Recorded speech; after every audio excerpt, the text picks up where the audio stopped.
Pete the Cat and the Lost Tooth. Oh no! Pete lost a tooth. What should he do? Pete shows the tooth to his mom. Put the tooth under your pillow, she says. The tooth fairy will come and give you money for it.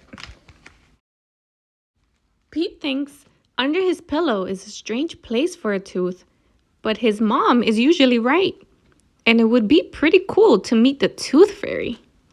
Pete puts the tooth under his pillow. Then he closes his eyes and pretends to sleep. Suddenly, he hears a jingling noise. Pete opens his eyes. The tooth fairy is at his window. The tooth fairy flies into Pete's room. She looks worried.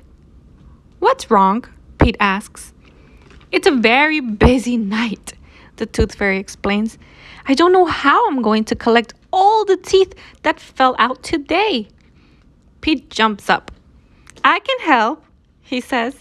The tooth fairy thinks that is an awesome idea. With a flick of her wand, she gives Pete magic wings.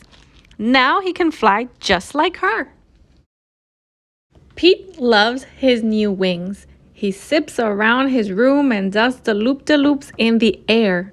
Groovy, he shouts. Finally, Pete settles down. So, he says, what do I have to do? The tooth fairy gives Pete a list of names. You will need to visit each of these cool kids to get their teeth. The tooth fairy gives Pete 2 bags. One is full of teeth and one is full of coins. Take the tooth and put it in this bag, she says. Then leave a coin from this bag under the pillow. Pete looks at the bag of teeth. It already looks full. How will I fit any more teeth in here? He asks. The tooth fairy smiles. Oh, I wouldn't worry about that. Being a tooth fairy comes with a certain kind of magic. Far out, Pete says. He is ready to go. Pete's first stop is Kelly's house. He flies through the window and straight to her bed. Pete lifts up Kelly's pillow. He takes her tooth and leaves behind a coin. Next up is Alligator's house. Pete finds Alligator's tooth. It is big and sharp. He pulls it out from under the pillow and puts a coin in its place. Then Pete sneaks back out the window. Pete smiles to himself. This job is easy. Pete's last stop is Gus. He flies inside and reaches under Gus's pillow. Uh-oh, there's no tooth. Pete looks next to Gus's drums. He looks in Gus's drawer. He even checks inside Gus's baseball mitt. The tooth is nowhere to be found. Does Pete panic? Nope, he just keeps looking for the tooth. Just then, Gus wakes up. Gus, Pete cries. I have been looking everywhere for your lost tooth. Where is it? My tooth? Gus asks. Pete nods. I'm supposed to get it for the tooth fairy. But Pete, Gus says, platypuses do not have teeth. Gus opens his mouth and shows Pete. See? Far out, Pete says. No teeth at all.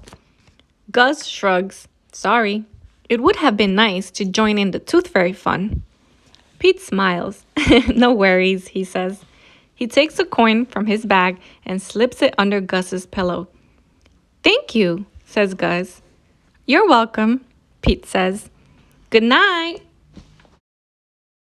Pete leaves Gus's room and heads home. On his way, he comes across the tooth fairy. All done? She asks. Did you have any trouble?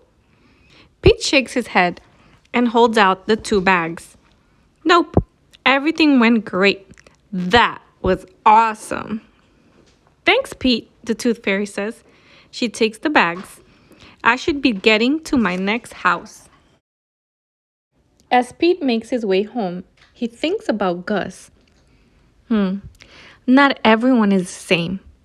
but being kind is always cool. That sounds like the perfect title for this next song. The end. Thanks for watching. Make sure you hit the like button and subscribe. See you next time.